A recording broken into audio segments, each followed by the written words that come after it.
کربلا والے ہمیں در سے رضا دیتے ہیں، تیر پہ تیر بکھاتے ہیں، دعا دیتے ہیں۔ کربلا والے ہمیں در سے رضا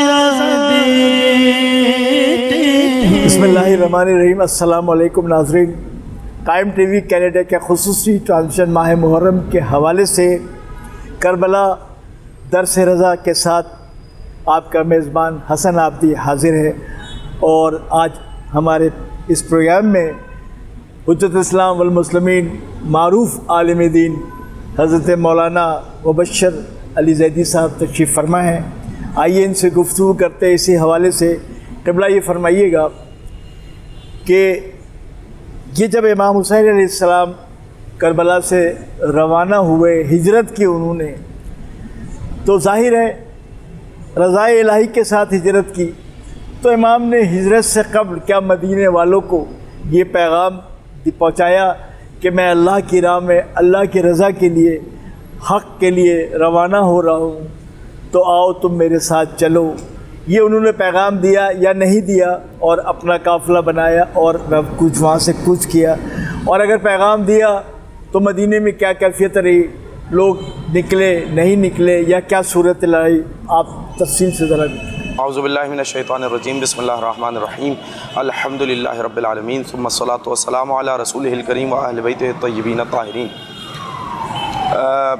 جہاں تک آپ کے سوال کا تعلق ہے تو تھوڑا سا اس کی جزیات پہ اگر ہم غور کر لیں گے تو نتیجہ واضح ہو جائے گا، اور میں چاہ رہا ہوں کہ امام علیہ الصلاۃ والسلام نے خود جو اپنے خروج کا سبب اور وجہ بیان کی ہے وہ کیا ہے، تو وہ آپ کی خدمت میں، ناظرین کی خدمت میں ہدیہ کی جائے، اور اسی سے درس رضا کا بھی معلوم ہوتا ہے کہ پروردگار عالم کی مرضی کیا ہے، اور انشاءاللہ آنے والی قسطوں میں ہم اس کو بھی ایلوبریٹ کریں گے کہ رضا الہی کا مقصد کیا ہے۔ رضا الہی کا مقصد یہ نہیں ہے کہ انسان کا اختیار سلب ہو جائے۔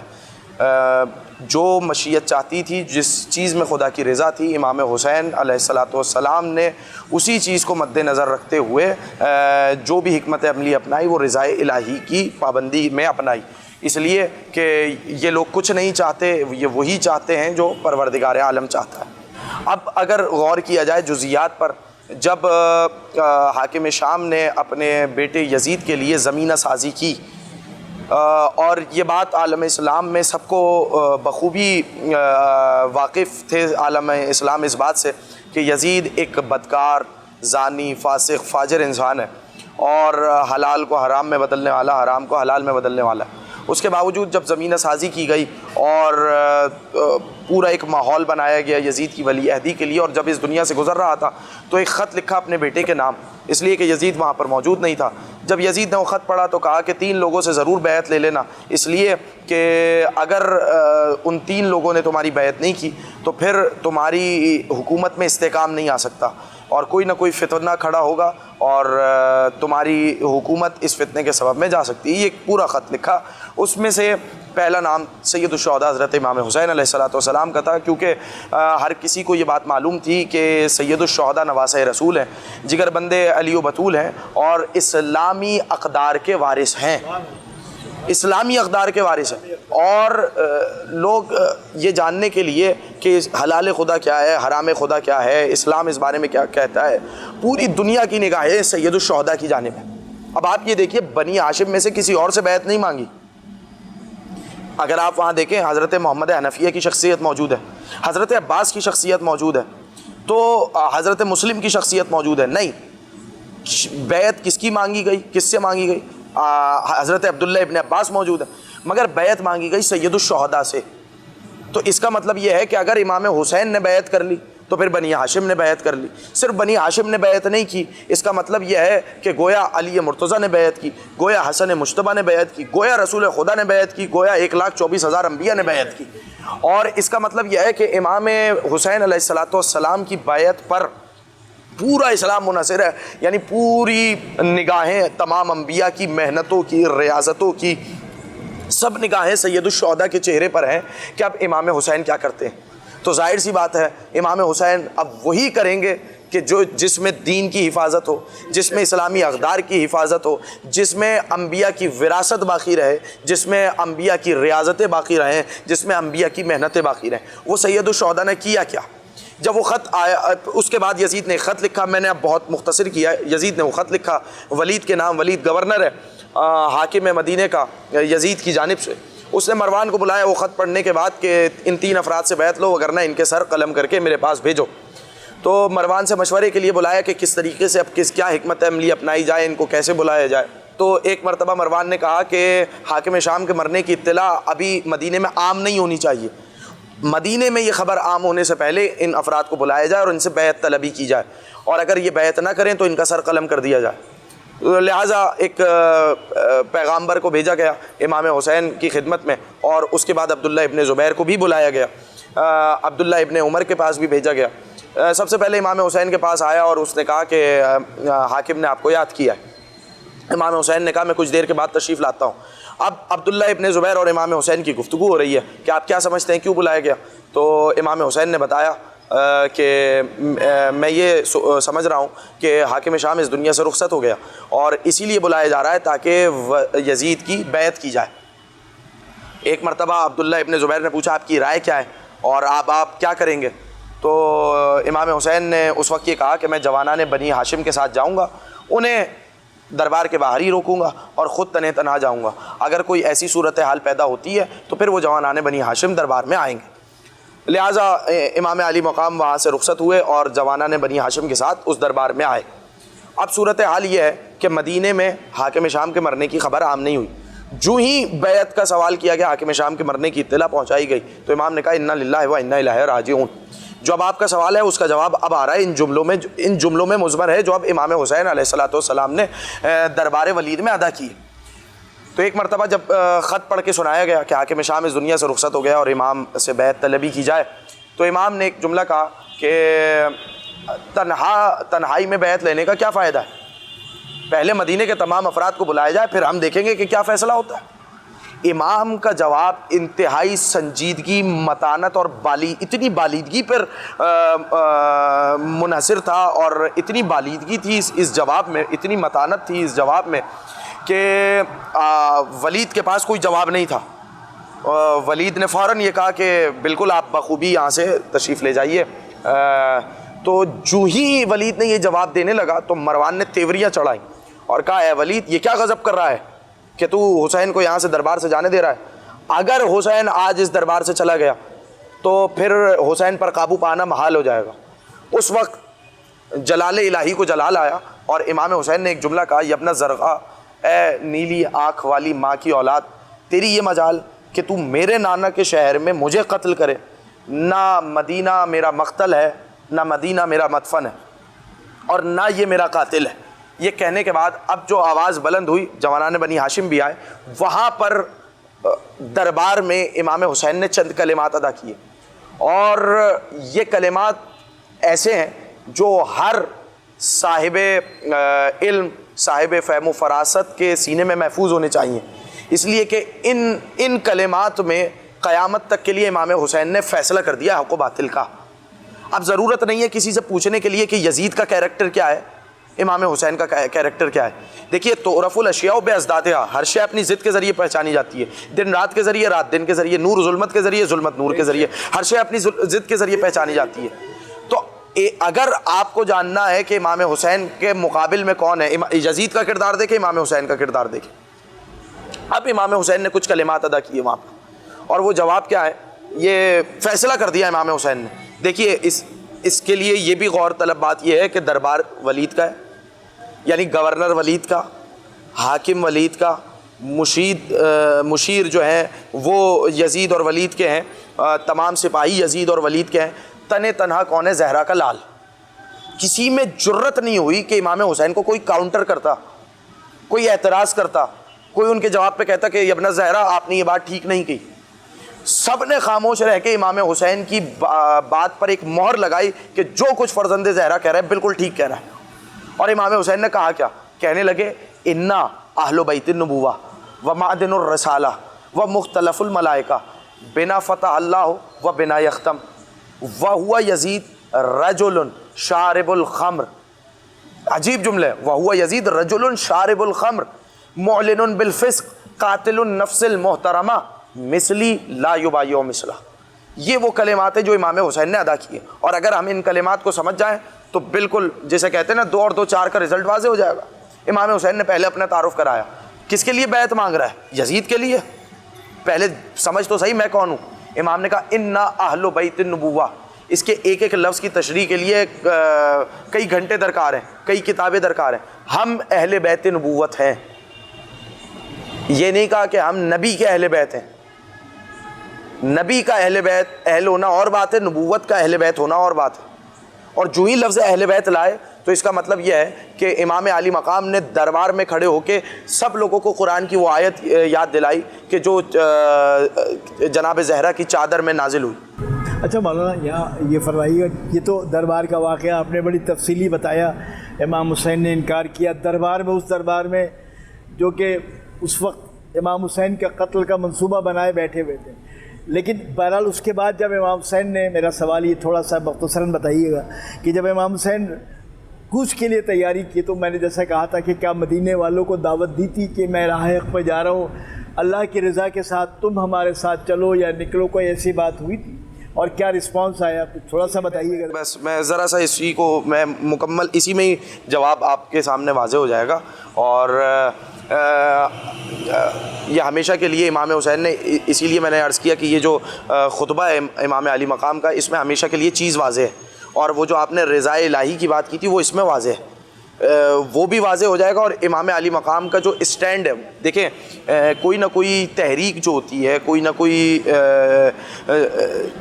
جو بھی تنظیم ہوتی ہے یا کوئی حکمت عملی ہوتی ہے، کسی نہ کسی موٹیو پہ، کسی نہ کسی چیز پر وہ بیس کرتی ہے. تو امام حسین کا نظریہ کیا تھا وہاں پر جو انکار بیعت کر رہے تھے؟ وہ انکار بیعت تھا کس لیے؟ وہ امام نے بیان کیا، اور وہیں سے پتہ چل جائے گا ہمیں، بہت ساری چیزیں واضح ہو جائیں گی. اور اس میں بس 2 جملے میں ترجمہ ہی بیان کر رہا ہوں، زیادہ نہیں. یہ 2 جملے سن لیجئے کہ ہم اہل بیت نبوت ہیں، ہم رسالت کی کان ہیں، ہم ہی سے آغاز ہوا، ہم ہی پہ اختتام ہوگا. اور اس کے بعد عجیب جملہ کہا ہمارے گھر میں فرشتوں کا آنا جانا ہے. پھر عجیب جملہ جو ہے وَهُوَ يَزِيدُ رَجُلٌ شَارِبُ الْخَمْرِ. یہ جو یزید ہے نا، یہ شرابی انسان ہے. اب آپ تقابل کریے قرآن سے. آپ نے پوچھا کہ رضا الہی کہاں ہے؟ رضا الہی بیعت میں ہوگی یا انکار بیعت میں ہوگی؟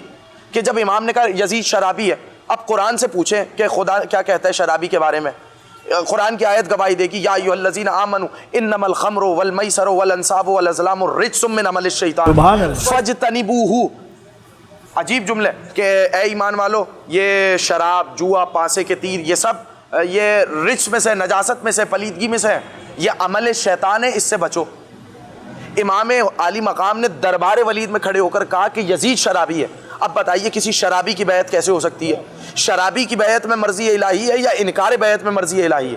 اگلا جملہ بڑا اہم ہے، اور وہ جملہ کیا ہے؟ قاتل النفس المحترمہ، مسلمانوں کا قاتل ہے. اب مسلمانوں کے، مومن کے قتل کے اوپر قرآن کی آیتیں صریح گواہی دیں گی. ایک آیت کہہ رہی ہے من قتل نفسا بغیر نفس، جس کسی نے بھی ایک انسان کو مارا، اس نے پوری انسانیت کو مارا. اس کا ایک اگلی آیت میں پروردگار عالم کا ارشاد ہے کہ جس نے ایک مومن کی جان لی، اس نے گویا اپنا ٹھکانہ جہنم میں بنا لیا، اس پہ خدا کی لعنت بھی ہوگی اور وہ قیامت تک کے لیے گمراہوں میں سے. تو اب میں آپ سے سوال کر رہا ہوں کہ جس پر اللہ کی لعنت ہو، کیا اس کی بیعت میں رضا الہی ہے یا انکار بیعت میں رضا الہی؟ معلن بالفسق، کھلم کھلا فسق کرتا ہے. فاسق کی بیعت میں رضا الہی ہے یا انکار بیعت میں مرضی؟ اسی لیے امام علی مقام نے عجیب جملہ کہا مثلی لا یبایع مثلا، مجھ جیسا اس جیسے کی بیعت کر ہی نہیں سکتا. مجھ جیسا کیا مطلب؟ نعوذ باللہ کوئی یہ کہے کہ ہم نعوذ باللہ من ذالک، یعنی اس کا مطلب ہے امام حسین کہہ رہے ہیں کہ اگر میری جگہ میرے نانا رسول ہوتے، علی مرتضیٰ ہوتے، حسن مجتبیٰ ہوتے، 1,24,000 انبیاء ہوتے، ہم جیسا اس جیسے کی بیعت نہیں کر سکتے. اچھا مولانا قبلہ یہ فرمائیے گا، جو کہ ہمارے پروگرام کا وقت بھی ختم ہو رہا ہے، یہ آخر میں یہ جیسا کہ آپ بتائیے گا کہ جب مدینے سے کوچ کیا ہے تو امام حسین نے جو قافلہ ترتیب کیا تھا، اس قافلے میں ایک تو شہزادے علی اصغر کو نہیں لیا چھوڑا،